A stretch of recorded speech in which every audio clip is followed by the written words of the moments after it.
Hello everyone, Ember Power here, and welcome back to a new kind of video. And this time I'm going to be taking a look at a cone TCG that I made a very long time ago, and as a result, it's pretty shabby to say the least, but it did receive some votes on the content poll, so just going into the basics of the cone TCG. This TCG was made a very long time ago. As a result, if you're looking for amazing art, you're in for a very rough ride because most of these are just basic 2D drawings. If art is a major thing for you and you're a big fan of homemade TCGs because of it, I advise you do not go any further. This is your warning, effectively. So most cards were designed and never made, which also doesn't help anything. So there's like rough drafts of a lot of the cards. It's also a blatant Pokemon copy, but a funny one in parts. Like there's some obvious references to cards that currently exist. There are some original cards and some different designs, but it's mostly just, it is Pokemon basically. So as a result, the TCG has a few major balance issues, especially later on, because I didn't really have 2 cents in my brain about what balance was back then. So yeah, there's definitely some cards that later on, especially in one of the second expansions, that was extremely broken. And yeah, that's probably to be expected in everyone's first homemade TCG, if you can really call it that. But yeah, definitely some major balance issues. It's also based on this weird cones versus cubes, in case you're curious as to why like cones are the choice here. It's about cones versus cubes. Don't ask me why or where that came from. But spheres are also in it, but they weren't introduced until the ocean set, and they're kind of just there as pirates for some reason. I don't remember all the lore and all the reasons as to why they're like that. But yeah, it's based around cones versus cubes, and I guess cones are like the main protagonists. So Cone TCG rules is basically Pokemon with some changes. So if you're familiar with Pokemon at all, then should have a field day. Retreat cost is based on what stage it was. So a retreat cost of 1 for basics, though this was also different for some big basics with like more HP. So for example, I think there was going to be an icon or a badge or something that said, if this was basic Pokemon needed to have more retreat cost or something. But basically, the more evolved the card was to like a stage 2 or stage 1, it would have more retreat cost. Also, everything is colorless types. There was plans for energy to change the types, but currently everything in the Cone TCG has the exact same typings. There's no like weakness or resistance or anything like that. It's all colorless, so the energy is colorless energy as well. There was supposed to be special energy at one point that could change your type, and then there's supposed to be like a weakness and resistance system for that, but it was never implemented. And as long as it was the same creature, you could actually evolve any basic, which isn't as broken as it sounds because the amount of basics were just kind of like they're a bit varied, but they weren't too broken. So basically, what that means is just any basic that was the same creature. So any kind of cone could evolve into any stage 1 cone. But there was a lot less evolution cards in this game, so it was kind of like more about basics, and then occasionally you could evolve them into something else, which is kind of cool, I guess. But yeah, pretty strange rules. But these are the planned sets. Calgon City, don't ask me why it's based off a dishwasher. Calgon City is basically the first main base set. And then Home Range or Home on the Range, which is, yeah, definitely based on that film with Otis the Cow.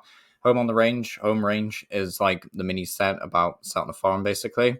And then Lost Mines was supposed to be a second mini set. This video won't cover Lost Mines, it will just cover the first 2 sets.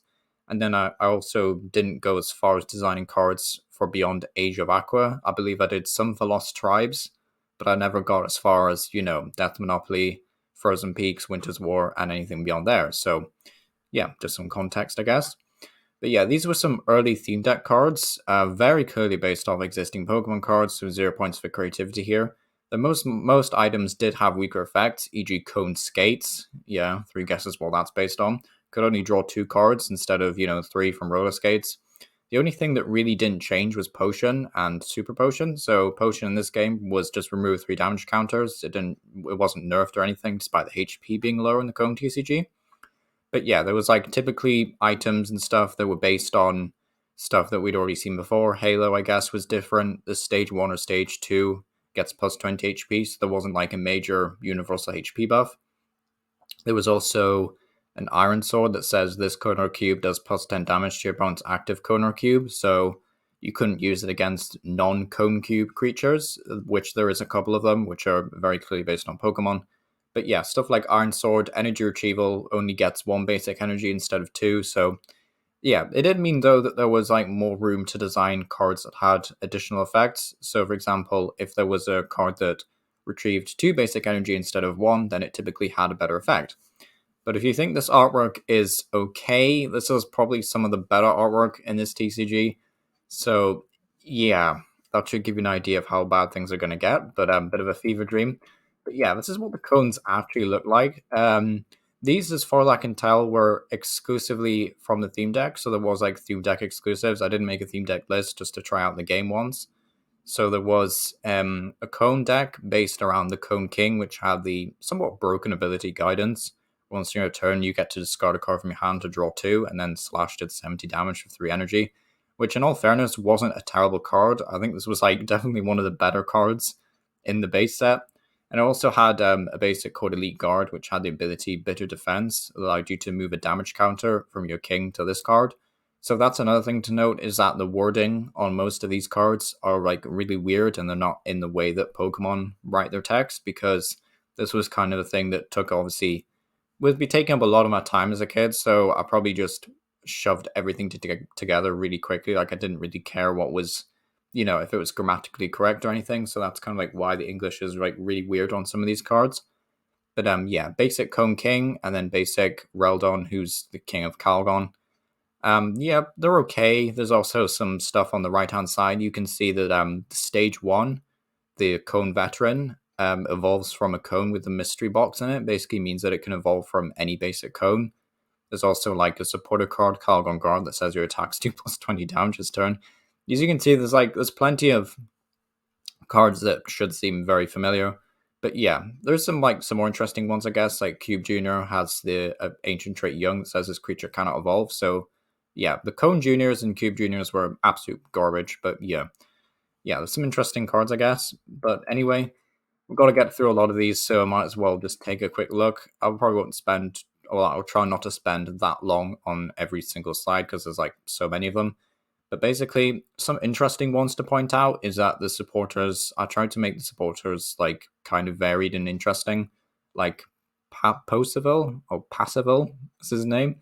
Look at the top 4 cards of your deck and put them back in any order. Like you'd usually see that on an item card in Pokemon. So the fact that that's a supporter gives you an idea of like how difficult it was to manipulate your deck, I guess. There's also stuff like Malaya Search, so search your deck for an energy card and item card, but then your turn ends. So it's essentially, I believe there's a supporter card that does that in Pokemon, but yeah, great effect, but it does unfortunately end your turn. Then there was stuff on the right here. I think some of this is for the Home on the Range set on the right, because like I couldn't figure out what order the book was in, but yeah, there's some more broken stuff. There's stuff like Sewer Kraken, which had the amazing attack, which isn't named here, but I do believe it was called Swoop or something. Does 60 damage for 5 energy and put 2 damage counters on each of your opponent's benched. Yeah, pretty good card. There's also like some ridiculous cards like Rodney's Dare. Discard the top 10 cards of your deck and you get to attach as many energies you like to your Pokemon. It does say creatures, but you'll notice that some of them do actually just say Pokemon, like them just not even trying at that point to hide the fact that it's a copy. But yeah, Rodney's Dare is kind of okay. It's got like Holonzo as well, put 4 of any combination of milk into your hand. I don't know what in context this is. I'm pretty sure there could be like an item card called Sweet Bull Milk or something, which is why the supporter card's there, but it's still questionable either way. So yeah, pretty strange. And then we got some more stuff in general. Got Rufus supporter, put 4 energy cards from discard pile into your hand and draw a card. So it's essentially Fisherman plus draw 1, but it ends your turns. That's pretty bad. There's stuff like Calgon Acid Lake, which was a great stadium. Even has like a little note on the side there saying great. Yeah, very cool. Whenever a player evolves a card, that creature takes 2 damage counters and is now poisoned, which is, it's a pretty unique effect. Definitely helps out big basic decks. And evolution cones and cubes were typically the strongest cards around, I would say. So having something like Calgon Acid Lake in the format was pretty good. Also, I don't know what's going on with most of the artwork, but Calgon Acid Lake, I am at least moderately proud of how that card turned out. At least design-wise. Of course, for every 1 step forward with creativity, you have to take 2 steps back, because Calgon Sewer Punks, it literally says your opponent's active is now confused and poisoned. That's Koga's Trap, I think it's called, Koga's Trap from a Sun and Moon set. So yeah, there's also some like GX cards as well. I forgot to mention that at the start. They were all terrible, I think, apart from one or two. But yeah, Kyle GX Jab does 30 damage, 1 energy, which isn't terrible actually. And then Shield Guard says this card takes no damage during the next turn, but it's a GX attack. So yeah, there's also the mascot of the Cone TCG, Steve Cunningham. It says search your deck for a trainer card and put it into your hand. So it's just a Skylar reprint. There's just like a lot of like reprint style cards as well, so that's why I'm not really reviewing everything. If you look into the top right here, I know you can't really read that. I don't think I can even read that, let alone YouTube. So it's a rat swarm card that has the ability swarming as long as it says it's swarming as many of rats in your deck as you like. So this card is actually a reference to an MTG card called Rat Colony. So anyone out there plays MTG or has heard of the card Rat Colony, you'll know that it's a Magic the Gathering card that allows you to play any number of rat colonies in your deck. So this was obviously a wee bit questionable in terms of balance because it has the attack swarm, it does 10 damage and then plus 10 more damage, as well as getting plus 10 HP for each rat in play. So you could theoretically do 70 damage with this and also get plus 70 HP, which is obviously amazing for single energy. Is this a pretty balanced card? Absolutely not. Like, if you just put 12 rats of these in your deck, then you're probably set with a deck with Calgon Acid Lake. But yeah, so as an example of like an unbalanced card, bit of a fun reference, I guess. But yeah, pretty broken stuff overall. Then we also see some more cubes, actually. There's like not as many cubes as there were cones because cones were kind of like the main thing. But there is some stuff. There's like Cone Duster. It says discard a stadium and up to 2 tool cards in play, which is kind of like a direct buff to stuff like Field Blower, which is kind of cool to see. There's also stuff like Cube Rider for 3 energy, does 50 damage, next turn does plus 40. There's a Cube Supporter called Humphrey, draw a card for each of your tool cards in play. So that went through like a phase of being obsessed with how tool cards would work, and basically they ended up being like normal tools in Pokemon, but there is a lot of cards that interact with them. So for example, there's the Short Bow, there's the Iron Sword, which are like after weapons, I guess. There's also the Gambler on the right page here, which has the attack luck roll, does 10 damage, and then you get to discard any number of tools to do plus 10 damage for each one. So you kind of have a bit of a Humphrey deck, especially since Hubert says put up to 3 tool cards from a discard pile into your hand. So there is like a little bit of synergy going on between cards, like nothing too crazy, but you know, you could see how some decks would form. There's also an item card called Cone Diary, which I'm a big fan of. Flip 2 coins for each head, so you get to put a supporter card from your discard pile into your hand. An amazing card because it's not quite Pal Pad, but it's not quite VS Seeker either. It's like in this weird in-between haze where it's not really as good as either of them, but you know, it's okay. We also have like Energy Recycler, which is nerfed from 5 energy to 3 energy. Of course, Potion and Sewer Potion, as mentioned earlier, didn't change design-wise, so they are basically just the exact same effect as their Pokemon counterparts. But yeah, we're getting some more interesting cards here, actually. We do see stuff like Friend Locator, which is essentially Pokegear, but it's only look at the top 5. We also see Garbage Collector, which has the attack special charge, which also has the exact same attack on Rubbish Collector, but it's like slightly different wording. So special charge does plus 10 damage, reach special energy in your discard pile, but then you have to shuffle 2 in. Then Rubbish Collector does the exact same attack, but it's in reverse, so it's for your opponent's discard pile, which is kind of interesting, I guess. There's also a Wrecker, which is, I think that's inspired by a Miley Cyrus song, but I honestly don't want to confirm that. Discard a special energy attached to one of your opponent's creatures. If you do, draw a card. I mean, it's okay, I guess. There's also Special Return, which is just a special charge, but for both players, which is like really bad. But yeah, there's some interestingly lower powered cards mixed in with some like absolutely amazing cards. So stuff like the Bin Man, for example, is definitely one of the better cards. Trash Avalanche does 10 damage to each item card in your opponent's discard pile. Trash Avalanche Garb is one of my favorite decks in the Pokemon TCG, which is probably why the Bin Man ended up becoming part of the card design, I should say. So having that here is, you know, a testament to just like how much of an impact I'd say Trash Avalanche had on the format as a whole. But yeah, I do really like the Bin Man. Pretty decent balanced card overall. There's also some interesting stuff like Code Map. It says discard a card. If you do, search your deck for Stadium and put it into your hand. There's stuff like a Whale, which has 150 HP and Swallow. Definitely not based on Wailord at all. Definitely not based on Wailord. Also, a Calgon Mountain Stadium. Once in your turn, that player may discard a card and draw a card. I think we've seen a card like this similar in the past, or maybe it was just draw a card, but yeah, not the worst effect, honestly, especially in a format where draw supporters are basically non-existent. Then we see a couple of more cubes. There is some like interesting ones, I guess. Cubish, 20 damage, plus 30 damage if your opponent's active is confused. So, has a bit of synergy with QB. There's also stuff like Cotton and Cottony, which are absolute nightmare fuel. But then we see the Cotton Cloud Stadium, which unfortunately turned out a bit hazy on the camera on the top right corner there. But the stadium reads, between turns, put 2 damage counters on each creature in play with a special condition, which is kind of interesting, means that there is at least potential for a special condition deck, which is always fun. There's also some like strange stuff like Cone Catcher says flip a coin if heads, bring up one of your opponent's benched evolution cones. So ultra specific. That's like the only gusting in the format as well, which is weird. So yeah, Cone Catcher, pretty strange. Kendro, each player shuffles in 2 cards. So it's like big disruption for both players. And then Defender item, which is just you take 10 less damage next turn, which is a direct reprint.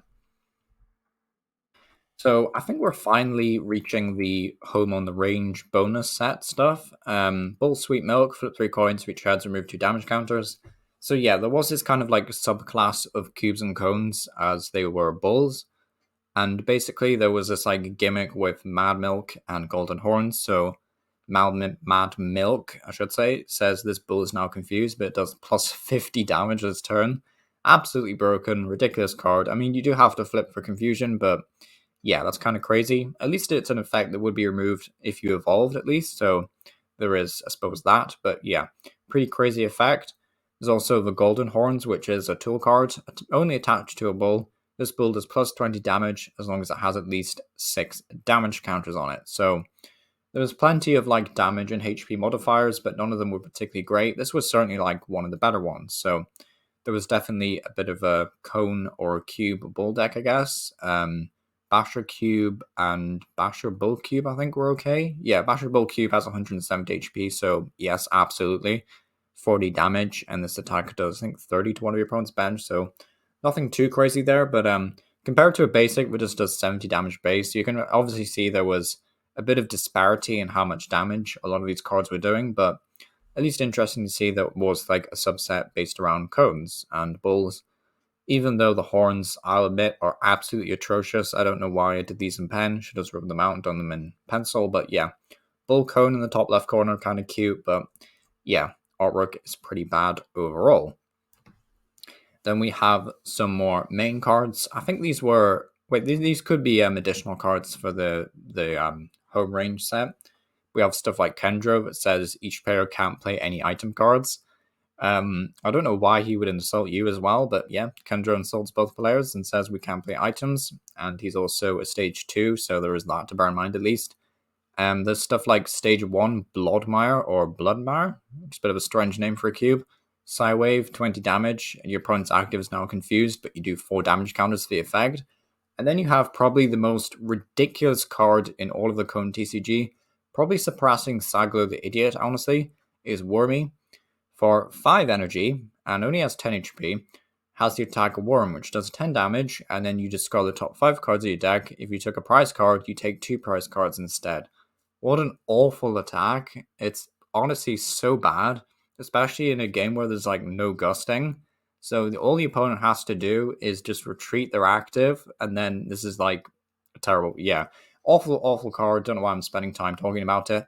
There was double colorless energy, I believe, so I guess there's that, but even still, Wormy, such an awful card. There's even a supporter card to like, emphasize just how bad this is, Worm Collector. Put up to 2 Wormies from your discard pile into your hand is just terrible for a supporter effect. So yeah, Wormy, terrible card, awful artwork as well. I don't want to get into what that looks like, but yeah, Wormy, very questionable. Yeah, terrible card. There's also some more interesting stuff though. Swiftly moving on, there's like a shroom line in the bottom right corner there. If I'm even allowed to say shroom on YouTube now. Massive shield, only attached to a creature with a retreat cost of 3 or more, plus 30 HP. That's kind of cool. Definitely a big buff to bulky creatures, but yeah, pretty strange cards overall, I'd say. And we also see stuff like Field Snake, which is a bit of a a reference to Survivor, I'd say. Poison Odor, each poison creature takes 2 damage counters instead of 1, which is the exact same ability as a Survivor from a Sun and Moon set. And then Lick does 20 damage and poison. So yeah, Field Snake, definitely a very good card. There's also stuff like Holy Crown that says this king does plus 10 damage, plus 20 HP, very good tool card. Kraken GX, which is insane. It has this 10 damage spread to each of your opponent's creatures, which is amazing. And then Thrash GX does 90 damage, 1 energy. So also has 190 HP, which is insane. So I'll definitely say Kraken GX is definitely one of the better cards. But yeah, thanks for watching. That is actually the end, thank God. But yeah, this was a bit of a Thief Fever dream. Unfortunately, my favorite cards that were designed are in the Lost Mine set, which is part 2, I guess. So if you do want to see part 2, let me know. There's like a couple of fun things about Lost Mines. There was a entirely new mechanic with gems and stuff like that. So I guess if you want to see that, then I'd be up for doing that, since there's not as many cards to review as well. But yeah, let me know what you think down below. It's been Emra Power, and yeah, thank you for watching.